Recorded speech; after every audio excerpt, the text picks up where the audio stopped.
My 215 didn't have a coil. I had a brand new one from Rock Auto in the shed, getting ready to put it on.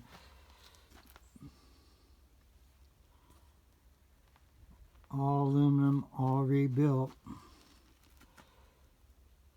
I got to get that radiator from the neighbor. He owes me.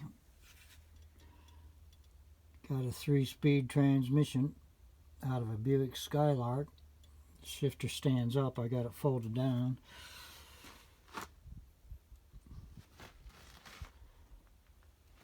If I had that radiator, I'd fire it up today. I still have to get gas and stuff. I've got another one on the floor under those blankets. It's a 2-barrel. This one's a 4-barrel.